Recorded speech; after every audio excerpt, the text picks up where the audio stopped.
All right, Isaac, thank you. It's Friday, and you know what that means. It's time for our Top 4 in 4 countdown, where I review the top 4 stories of the week in 4 minutes. Let's begin. Salaried workers expecting to get overtime pay at the beginning of next month. Well, you may be out of luck. A federal court is blocking the start of a rule that would have made an estimated 4 million more American workers eligible for overtime pay beginning December 1st. The court says the Department of Labor's rule exceeds the authority the agency was delegated by Congress. The Labor Department regulation would have made salaried workers making less than $47,000 a year eligible for overtime pay. The current threshold is $23,000. 20 states, including Alabama and Mississippi, joined a lawsuit filed by Nevada Attorney General Adam Lexalt to block the rule from going into effect, saying it would be a burden to employers. The new regulation, again, was slated to kick in December 1st.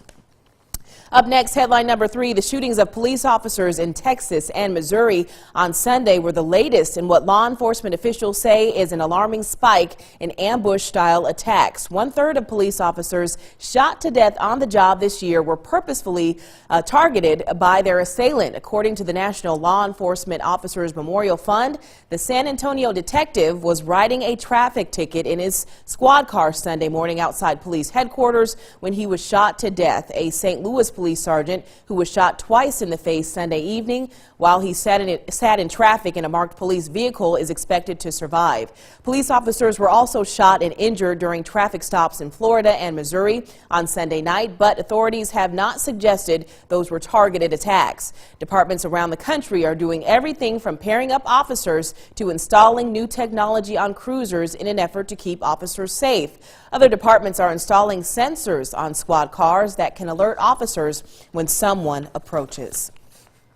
Now for headline number 2, we head to Chattanooga for the latest on the tragic school bus crash that left 6 kids dead. While the rest of the country gave thanks Thursday, 6 Chattanooga families were grieving the absence of a child from their table. Keontae Wilson, Cordasia Jones, Ziera Mateen, Demayun Brown, Zoe Nash, Ziana Harris, all 6 perished after their school bus crashed and flipped over, leading to intense scrutiny over the driver's actions and safety record. More than a dozen other students were injured, some with severe head or spinal injuries, and because some of the victims were so young, many of them didn't know their parents' names or phone numbers, leading to massive confusion at the hospital and hours of anxiety for parents waiting to know whether their child was dead or alive. The driver of the bus, 24-year-old Jonathan Walker, is behind bars facing 6 counts of vehicular homicide, among other charges. A cousin of 2 of the victims killed tells a reporter at our sister station, WDEF, the bus driver often sped. Family members share a frightening detail, claiming the bus driver said, quote, "Are y'all ready to die today?" Right before the bus crashed. Definitely a story we will be following.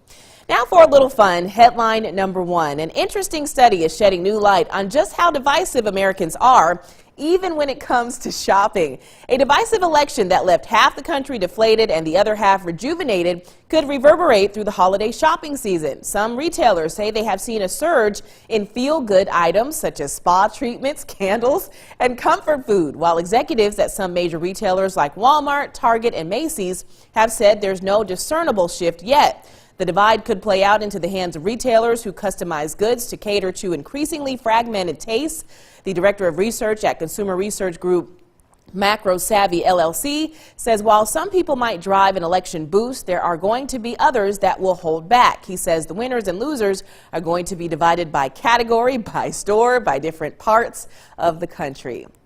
So whether you and your loved ones are divided on politics, what to put on the dinner table, or what to buy this Christmas, I think we can all agree to simply disagree. But common ground can be found, especially today. Good news is Black Friday shoppers and Thanksgiving turkeys have a lot in common. They both know what it's like to be jammed into a small space and stuffed.